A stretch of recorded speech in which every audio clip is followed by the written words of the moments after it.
નમસ્કાર મિત્રો, સ્વાગત છે બધા મિત્રોનું અમારી યુટ્યુબ ચેનલમાં. હું છું આપનો મિત્ર ભાવિક વઘાસિયા. તો મિત્રો, ખાસ કરીને આ વિડીયોના માધ્યમથી આપણે વાત કરવાની છે હાલની સક્રિય સિસ્ટમોની સ્થિતિ શું છે અને આવનારી 24 કલાકની અંદર હજી કયા કયા જિલ્લામાં ધોધમાર વરસાદની સંભાવના રહેલી છે તે વિશેની સંપૂર્ણ માહિતી વિડીયોમાં જોશું. તો જે પણ મિત્રો નવા હોય તે ચેનલને સબસ્ક્રાઇબ કરી લેજો. તો મિત્રો, ખાસ કરીને સક્રિય સિસ્ટમોની સ્થિતિ જોવા જઈએ તો એક સાયક્લોનિક સર્ક્યુલેશન સિસ્ટમ હાલ ઓડિશા અને લાગુ આંધ્રપ્રદેશના કાંઠા નજીક જોવા મળી રહી છે અને આ સિસ્ટમ ક્રમશઃ મજબૂત બની આવતી 24 તારીખે લો પ્રેશરમાં ફેરવાશે. જોકે આ સિસ્ટમ લો પ્રેશરમાં ફેરવાયા બાદ ગુજરાતની કેટલી નજીક આવે તે સ્થિતિનો ખ્યાલ લો પ્રેશર સિસ્ટમ બન્યા બાદ સાચો અંદાજ આવશે. એટલે આપણે આ બાબતની અપડેટ લો પ્રેશર બન્યા બાદ આપીશું કે આ સિસ્ટમના કારણે ગુજરાતના કયા કયા વિસ્તારમાં વરસાદનો રાઉન્ડ કેવો આવશે.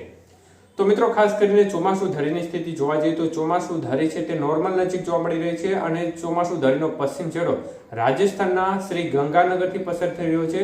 ત્યારબાદ હિસાર, દિલ્હી, વારાણસી, લખનઉ, ત્યારબાદ ડાલ્ટનગંજ, જમશેદપુર અને બાંકુરાના ભાગો પરથી પસાર થઈ અને બંગાળની ખાડીના ભાગો સુધી ચોમાસુ ધરી જઈ રહી છે. તો આ થઈ સક્રિય સિસ્ટમોની સ્થિતિ.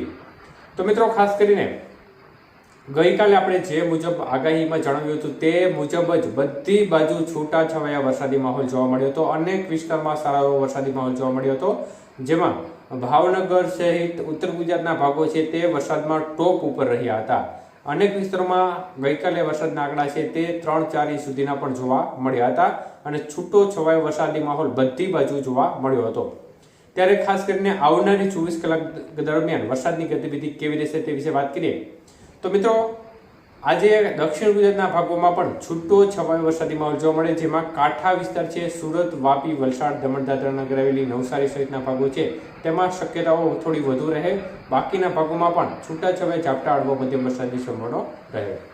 મધ્ય પૂર્વ ગુજરાતના ભાગોમાં પણ આજે સારું જોર રહેવાની શક્યતાઓ છે. અમદાવાદ, ગાંધીનગર, ખેડા, નડિયાદ, ગોધરા, દાહોદ, પંચમહાલ, છોટાઉદેપુર, મહીસાગર સહિતના ભાગો છે આ જિલ્લાઓમાં પણ આજે છૂટી છવાઈ વરસાદની ગતિવિધિ જોવા મળશે, પરંતુ વરસાદની ગતિવિધિ સારી એવી જોવા મળી શકે છે.